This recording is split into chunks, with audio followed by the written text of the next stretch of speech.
falando sobre a marchitaria com palha de trigo, né? Em polonês, que a gente chama de lipianka. Como surgiu o trigo, né? Nós estamos aqui hoje, é terça-feira, né? Dia de frio e chuva, na casa do artesão em Dom Feliciano, no Rio Grande do Sul, né? Uma cidade que tem muito de descendência polonesa. E estamos fazendo uma das oficinas, né? Que tem apoio com o consulado da República da Polônia em Curitiba, que é a Lipianka, né? Então, consulado com a Casa do Artesão está realizando oficinas de Lipianka. Amanhã estaremos fazendo de bainha aberta e depois de amanhã com os trajes folclóricos, né? Pintura em tecido. Como que surgiu o trigo, né? O trigo surgiu há mais de 10 mil anos na Mesopotâmia e abrange uma área que hoje você vai do Iraque ao Egito, mais ou menos. No século XV chegou até a Europa, Polônia, Rússia e outros, né? No Brasil chegou em 1534. Só que onde chegou nas áreas mais quentes, o trigo não se reproduzia, porque ele precisa do clima frio. Então foi trazido para o sul e aqui ele começou a ser produzido em maior quantidade a partir do século XVIII. O trigo que a gente trabalhava e que eu aprendi a fazer isso com a avó em casa era aquele trigo que se plantava, semeava, né? Que era um trigo alto e que daí a palha era maior. Hoje em dia a gente tem essa dificuldade, por isso que a gente compra a palha, né? Em plantagem, Vila Flores, para poder fazer com as senhoras que fazem as tranças, para fazer as cestas e os chapéus. Então plantou o trigo, colheu. E um detalhe interessante, se o trigo, quando plantado, antes da primeira geada, ainda não fez esse nozinho, de 1 grama ele bota até 20 raminhos, mais de 20 ramos de trigo.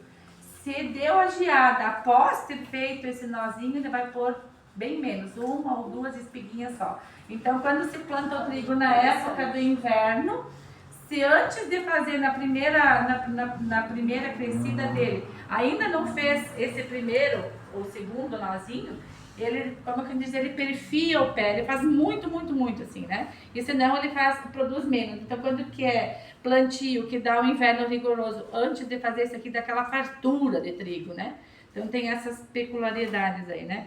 E esse daqui, então, ele é menor, porque, claro, hoje a gente trabalha com os trigos que foram modificados geneticamente. Então, o processo é colher o trigo, daí corta a pontinha aqui.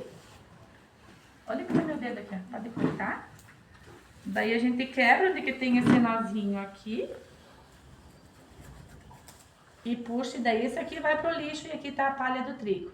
Então é essa que a gente usa. Claro que nós aqui temos palhas mais curtas, mas o trigo antigo era maior. E o que é essa lipianka? Marchetaria em palha de trigo, vem do francês, provavelmente, né?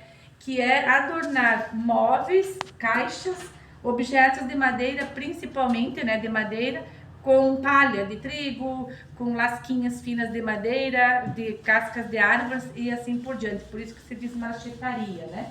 De fazer as colagens. E a lipianka, então, ela existe nos povos eslavos, e esse que a gente vai trabalhar, então, com a simbologia polonesa, porque não é só um país que faz, são vários. Na Polônia a gente encontra em 3 lugares, principalmente, né? Na antiga Silésia, em Rzeszów e Cracóvia, e eles têm uma simbologia específica para a gente trabalhar e ter o significado. Então, o que a gente está fazendo aqui, o passo a passo? Ferventamos a água, abrimos, estamos passando ferro, porque a palha tem que ser passada a ferro para ficar chatinha, frente e verso. A gente fez algumas tonalidades com os tingimentos naturais, como eram feitos antigamente, assim como a Bárbara deixava de molho naqueles chás, né? De um dia para outro, para ter as colorações diferenciadas. Aqui a gente já está preparando, então, as palhas cortadas em tamanhos diferentes, para depois, na caixa que já está com o fundo preto, que o preto esse simboliza o céu da noite, né? Tem todo esse detalhe. E a gente vai fazer a colagem, então, montando a simbologia.